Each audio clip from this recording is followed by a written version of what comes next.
तीर्थेश वर्धमान स्वामी के शासन में हमसे विराजते और उनकी यह पावन पीयूष देशना हम सभी के लिए परम उपकारी। अनादिकाल से हमारी इस आत्मा में जो जन्म, जरा और मृत्यु रूपी रोगों का उपशमन करने वाली कोई परम औषधि है तो वह एकमात्र यह जनवाणी है। भव्यात्माओं, आज पूरा विश्व, पूरा ब्रह्मांड उस वर्धमान स्वामी जो कि इस वर्तमान शासन के शासन नायक है, उनके उस जन्म कल्याण को मनाने का सौभाग्य प्राप्त कर रहा है। यूं समाज, देश प्रतिवर्ष तीर्थंकर महावीर स्वामी के इस जन्म कल्याण को, जन्म जयंती को, जन्म महोत्सव को मनाने का प्रयास करता है। और शायद कई बार आपने इस जन्मोत्सव, जन्मदिन या जन्म कल्याण के दिनों में उनके जीवन की बहुत सारी घटनाओं को सुनने का प्रयास भी किया होगा। कई कथाएं, कई घटनाएं उनके जीवन में कैसी घटित हुई, इनके विषय में भी कई बार चर्चाएं की होगी। पर मेरे हिसाब से मात्र उन पुरानी घटनाओं को दोहराते रहना ये किसी प्रकार से उचित नहीं हो सकता, क्योंकि बचपन में उन्होंने सर्प के साथ कैसी क्रीड़ा की, कैसे हाथी के साथ क्रीड़ा की, उनका सन्मति नाम कैसे रखा गया, वीर, अतिवीर, महावीर आदि 5 नामों से उनको किन कारणों से जाना गया, ये तो बहुत सहज है। इनको तो कई बार आपने सुना होगा। पर इन छोटी छोटी घटनाओं से किसी भी बड़े महापुरुष के जीवन को समझना या उनको समझना ये संभव नहीं हो सकता। जैसे आचार्य कुंद स्वामी कहते हैं कि किसी नगर की स्तुति या नगर का वर्णन करने से राजा की पहचान नहीं होती, पर फिर भी व्यवहारिकता में इन सब को करना भी पड़ता है। यही बात ध्यान रखते हुए हमें कुछ नया या कुछ विशेष रूप से इन तीर्थंकर महावीर भगवान के जन्म कल्याणक महामहोत्सव के दिनों पर समझने की आवश्यकता है। जो आज तक आपने घटनाएं सुनी है, कहानियां सुनी है, मेरे हिसाब से वे बहुत ओछी है, छोटी है तीर्थंकर महावीर स्वामी के व्यक्तित्व और स्वयं के कृतित्व के निमित्त से। एक छोटी सी बात मैं आपसे पूछना चाहता हूँ, क्या आपके घर में किसी छोटे से बालक ने जन्म लिया? उस बालक ने जन्म लेने के बाद जब आपने पहले वर्ष पे उसे एक नए ड्रेस या नया कोई गिफ्ट दिया, अगले साल उसी ड्रेस या उसी गिफ्ट से काम चलता है? नहीं चलता। अगले साल पुनः नया ड्रेस, पुनः अगले साल नया ड्रेस। बचपन में कितने ही हर्षोल्लास से उन बच्चों के आप जन्मदिन मनाना, पर जितने जन्मदिन मनाए जाते हैं उतनी बार वह पुराना जन्मदिन छोड़कर कुछ नया और कुछ विशेष करने का प्रयास माँ बाप करते हैं, घर परिवार करते हैं। बड़े होने पर, युवा प्रौढ़ होने पर अन्य भी दोस्त या अन्य साथीगण करते देखने मिलते हैं। कहने का उद्देश्य ये है कि वह जैसे पुराने घटनाक्रम, पुराने वस्त्र, जैसे पहले दिन पहले जन्मदिन पे आपने जो बच्चों को कपड़े दिलाए थे, क्या वही अगले साल पहनने में आएंगे? नहीं आएंगे, क्योंकि अगले साल वह बालक 1 साल और बड़ा हो गया, पुनः अगले साल और 1 साल बड़ा हो जाता है। तो जैसे उनकी उम्र बढ़ती है, बालक की उम्र बढ़ती है, बर्थडे बॉय की उम्र बढ़ती है, वैसे ही कपड़े पुराने हो जाते हैं। वह जो कार्य किया था या बर्थडे मनाया था वह भी तरीका पुराना हो जाता है। उसमें जैसे हमेशा आप कुछ नया नया खोजना चाहते हैं, नया नया लेना चाहते हैं, ध्यान रखना ऐसे ही महापुरुषों के जीवन में भी हमें कुछ विशेषताओं को खोजने की आवश्यकता है। प्रतिवर्ष जो आप हम सभी मिलकर भगवान महावीर स्वामी का ये जन्म कल्याणक मनाते हैं, बहुत हर्षोल्लास से मनाते हैं। हर वर्ष मात्र कहीं एक मंदिर, कहीं एक निर्धारित स्थान से यात्रा निकलती है, जुलूस प्रोसेशन निकलता है, कहीं एक स्थान पर पहुंचता है, अधिकतम अभिषेक होता होगा, कहीं सामूहिक भोजन सबके लिए होता होगा, ज़्यादा से ज़्यादा शाम को सांस्कृतिक कार्यक्रम आदि होते होंगे, या एक दिन पहले सांस्कृतिक कार्यक्रम होते होंगे। मेरे हिसाब से पूरे देश में इससे नया कुछ हटकर करने का प्रयास नहीं किया जाता। उन्हीं घटनाओं को, उन्हीं कथाओं को, उन्हीं क्रियाओं को दोहराने से किसी भी प्रकार से उन महापुरुषों को समझना, भगवान महावीर के चरित्र और चारित्र को समझना मेरे हिसाब से संभव हो नहीं सकता। इसलिए उन पुरानी घटनाओं के बारे में, बचपन की कथाओं को बारे में सुनना, समझना, उन्हें दोहराना, ये महावीर जयंती मनाने का या महावीर जन्म कल्याणक मनाने का सार्थक हो नहीं सकता। क्योंकि बचपन की घटनाएं तो बहुत सारों के साथ होती है, पर उन घटना और दुर्घटनाओं के साथ हमें बहुत कुछ समझने की आवश्यकता है।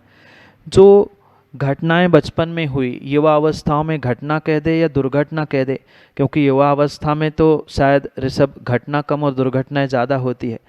तो उन घटना और दुर्घटनाओं में हमें ये भी समझने की आवश्यकता है कि बचपन में घटना हुई, वह बचपन की हो गई, बचपन की याद तो दिलाएगी, पर वह बचपन में पहुंचने के बाद वह बचपन की याद या बचपन की घटना कार्यकारी हो, ये ज़रूरी नहीं होता। ऐसे ही हमें महापुरुष तीर्थंकर महावीर स्वामी के भी जीवन पर प्रकाश डालते हुए समझने की आवश्यकता है। भले ही उनके जीवन में बहुत बड़ी बड़ी घटनाएं घटी है, उनके जीवन में कोई भी हमने दुर्घटनाएं नहीं सुनी, ये कारण समझते हुए ही हमें विवेकपूर्वक निर्णय करना होगा। कि बहुत सारे लोग कहते हैं कि क्या करें, वो तो बचपन था, युवा अवस्था थी, सो दुर्घटना घटी। पर एक बात बहुत अच्छे से ध्यान रखना, बचपन में घटना दुर्घटनाएं नहीं, वह घटना और दुर्घटना बचपने से होती है। दोनों में थोड़ा सा अंतर है। बचपन में और बचपने से जो भी दुर्घटना होती है वह बचपन में हो जरूरी नहीं है। बचपन में तो, युवावस्था में तो तीर्थंकर महावीर भगवान भी थे, पर उनके साथ कोई भी दुर्घटना नहीं घटी, क्योंकि वे बचपन में युवावस्था में थे जरूर, पर वे कभी भी किसी प्रकार से बचपन ऐसे नहीं जीते रहे। युवावस्था में भी उन पे युवा अवस्था या जवानी नहीं चढ़ी थी, अपितु वे ही जवानी पर इस कदर चढ़ चुके थे कि उन्होंने एक नया इतिहास इस ब्रह्मांड के लिए प्रदान किया। वह समय था जब इस भारत देश में हिंसा का बहुत बड़ा तांडव चल रहा था। नरमेध यज्ञ, पशुमेध यज्ञ, अनेक प्रकार से जब हिंसा का बहुत बड़ा आतंक का तांडव इस भारत देश में हुआ, तब वह विशेष पुण्यात्मा जीव कह दो, जैसे अनेक धर्मों में भी ये कहा जाता है कि यदा यदा ही धर्मस्य ग्लानिर्भवति भारता, जो ये गीता में लिखा हुआ श्लोक है, ऐसा ही अभिप्राय हमारे आचार्यों का है। अंतर इतना है कि हमारे यहाँ अवतारवाद नहीं है। वे अवतारवाद जरूर मानते हैं कि जो परमात्मा बन चुके हैं, जब भारत देश में ग्लानि धर्म के प्रति होती है, उसको ठीक करने के लिए परमात्मा अवतरित होते हैं। बिल्कुल हमारे यहाँ भी परमात्मा अवतरित होने की तो बात कही है, पर वह स्वर्गों से अवतरित होते हैं। जो एक बार बन जाते हैं वे किसी प्रकार से पुनः बिगड़ने के लिए संसार में नहीं आते। ये मूल सिद्धांत की अपेक्षा से अगर हमने किसी तीर्थंकर भगवान के जन्म कल्याण, जन्म जयंती आदि मनाने का प्रयास किया, तो शायद मेरे हिसाब से उन महापुरुषों के या तीर्थंकर परमात्माओं के जन्म कल्याणक मनाना कुछ हद तक सार्थक होने की संभावना है। बात घटना दुर्घटना जवानी, युवा और बाल्यावस्था की चल रही थी, तो ये ध्यान रखना, जितने भी महापुरुष हुए, उन प्रत्येक महापुरुषों ने अपने प्रत्येक जीवन काल में कभी भी स्खलित होने का प्रयास किया ही नहीं, अपितु उनके बारे में सुन के समझते हुए हम अपने आप को उस प्रकार से स्थिर करने का प्रयास करते हैं। क्योंकि जिन पर जवानी चढ़ती है वे हमेशा ही दुर्घटना से ग्रसित होते हैं। और शायद जितनों ने विवाह किया है वो बहुत अच्छे से जानते होंगे इंदु चाचा कि दुर्घटना के पहले हल्दी लगाई जाती है, बाकी यूँ तो एक्सीडेंट होने के बाद हल्दी और दवाई लगाई जाती है, पर शादी ब्याह जैसी दुर्घटना होने पे पहले ही सचेत किया जाता है कि भाई संभल के रहना, हड्डी पसली टूट सकती है, इसलिए हल्दी पहले लगाई जाती है। तो ये तो बात मजाक की हो गई, पर उन्होंने ये सब हकीकत जान ली थी और शायद इसीलिए वे जवानी पर चढ़ चुके थे, जवानी उन पे नहीं चढ़ी थी। जो जवानी पे चढ़ते हैं उनके लिए वे महापुरुष बनने के संकेत देती है, और जो जिन पे जवानी चढ़ जाती है वे हमेशा ही दुर्घटनाओं से अपने आप को, अपने जीवन को और अपने आसपास के सभी कार्यों को बिगाड़ने का ही प्रयास करते। जैसे मैं बात कह रहा था कि जो भी विपरीतता या जो भी दुर्घटनाएं घटती है वह बचपन में हो ये ज़रूरी नहीं होता, पर बचपन का भी व्यक्ति अगर बचपने से कोई हरकत कर लेता है तो स्वाभाविक रूप से उसके जीवन में दुर्घटना घटती ही घटती है। जो तीर्थंकर महावीर स्वामी ने ऐसे हिंसा के तांडव में उस विशेष समय पर जो एक महान पर्व का, महोत्सव का समय माना जाता है, क्योंकि पूरे भारत में चैत मास एक ऐसा विशेष महीना है जहां अनेक महापुरुषों का जन्म स्वीकार किया जाता है।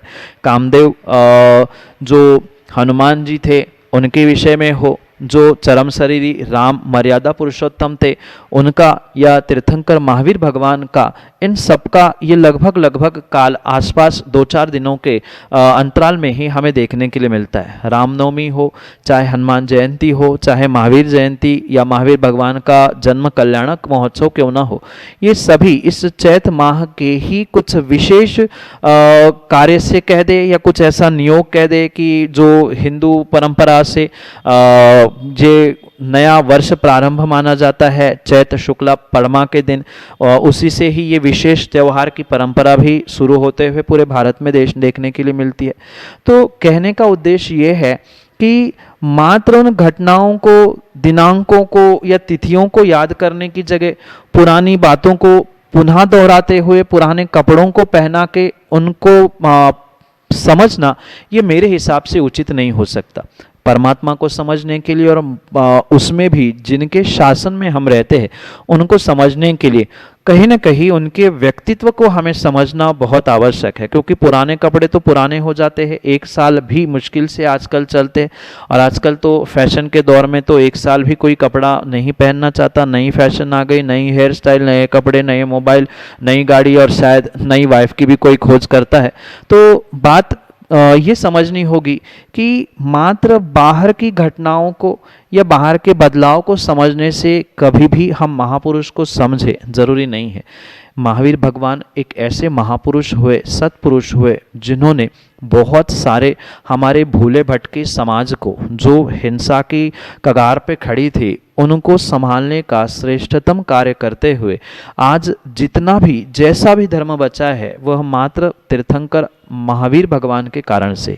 भले ही अन्य दर्शनों में यह प्रचलन है, बहुत सारे लोग और शायद इतिहास आदि में भी पढ़ा जाता है कि महावीर भगवान से जैन धर्म प्रारंभ हुआ, जबकि हमारा सनातन जैन धर्म इस युग की अपेक्षा से भले ही आदिनाथ भगवान से शुरू हुआ हो, पर त्रैकालिक रूप से ये अनादि अनंत चलने वाली परंपरा है, जिसके माध्यम से ये तीर्थंकर, महापुरुष, कामदेव, चक्रवर्ती आदि सबका इतिहास हमें प्राप्त होता है। पर मैं पुनः हर समय एक ही बात दोहराना चाहता हूँ, उनके जीवन में घटित मात्र कुछ घटनाओं को, मात्र कुछ विशेष कथाओं को लेकर अगर हम उनको एनालाइज करने का प्रयास करेंगे, उनको समझने का प्रयास करेंगे, तो मेरे हिसाब से उनका कद, उनकी जो व्यक्तित्व की ऊंचाई है वह बहुत ही बोनी होने की संभावना हो सकती है।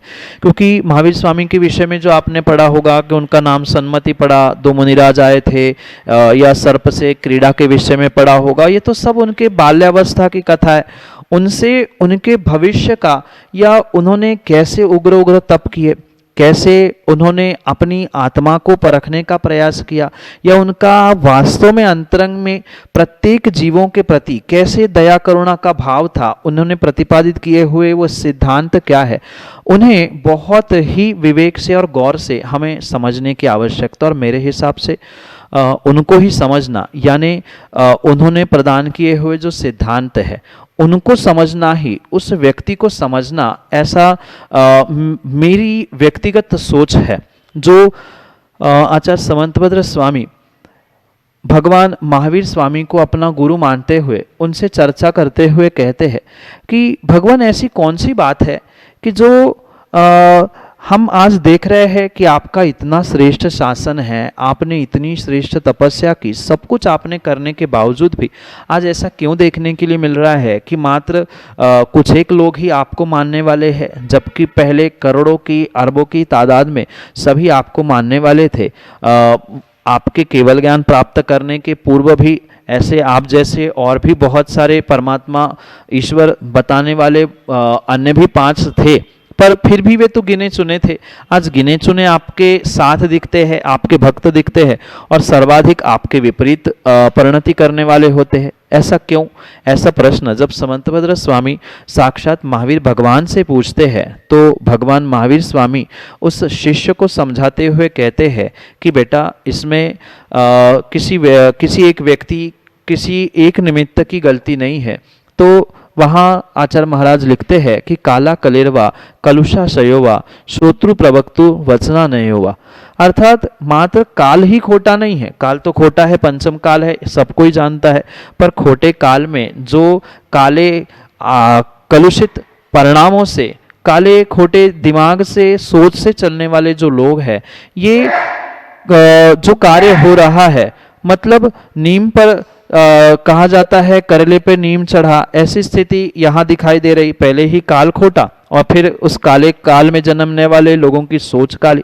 तो इस काले सोच के कारण से ही ये विपरीतता आज सर्वत्र दिख रही है। किसी प्रकार से हमारा जो जिन शासन है वह ना कल छोटा था ना आज छोटा है। मानने वाले कितने भी संख्या में कम अधिक क्यों ना हो, पर मानने वालों से जरूरी नहीं है कि बहुत संख्या से ही काम हो। जैसे आज लोकशाही में देखने के लिए मिलता है कि जहाँ भीड़ है वहाँ प्रभुत्व है, या जहाँ भीड़ होती है वहाँ ही सब कुछ भागते हुए देखने के लिए मिलते हैं, या उसको ही बड़ा माना जाता है।